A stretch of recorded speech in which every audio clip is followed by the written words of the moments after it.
The director of the film Psycho is Alfred Hitchcock.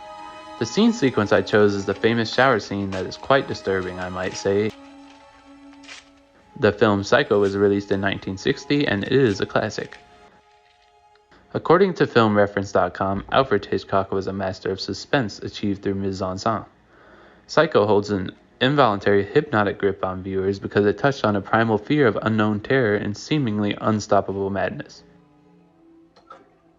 Now we will move on to the actual scene sequence I chose, which is the famous shower scene in the film Psycho. The shower scene is the film's crucial and important scene. According to an essay on CustomWritings.com, 77 camera angles are featured in this scene, and most of the shots are close-ups and extreme close-ups. When Marion enters the bathroom, everything is shown completely white, which shows purity, whereas Marion is not pure, so it signifies that she is taking a shower to clean all of her sins. Then the scene starts continuing in different shots and camera angles, which shows that something is about to happen. And then there's a silhouette shot of Marion, which signifies that things are going to go on the darker side from white. Also, according to FilmReference.com, Hitchcock built his mise-en-scène with abstract visual pattern of vertical and horizontals. He drew upon modern techniques of painting. The pattern is prefigured in a credit sequence and provides a blueprint for almost every shot that follows, culminating in the horizontal presence of the motel against the verticality of the old dark house. The rigid pattern of this is shown also in the shower sequence scene. For example, the arcing thrusting of the knife and Marion Crane's blood flowing in circles down the drain in the shower.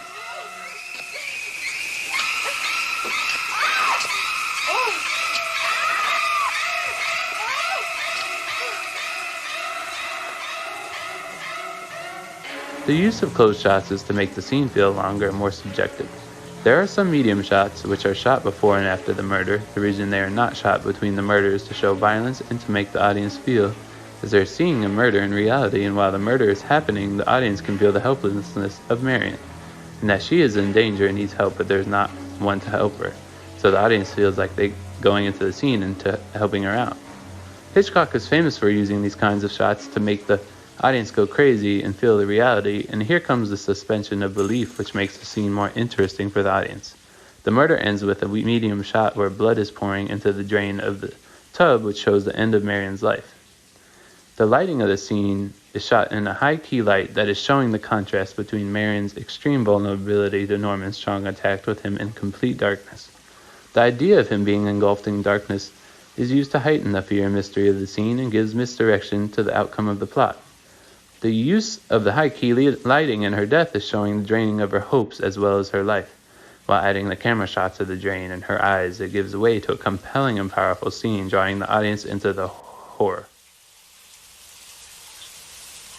The mise-en-scène scene of the setting of the shower sequence is also key to understanding the scene itself. According to a review in Gender and Sexuality by Jessica Kate Flatters, voyeurism is established from the beginning of the sequence with the setting and the camera angle. Marion is being watched from all angles. There is the mirror to the left of the frame, the chair angled towards her in the back corner, the window which she faces as she writes, and is us, the audience, watching from the side. Also, tiny fact, it was the original movie recreated and based on for the 2017 television series Bates Motel.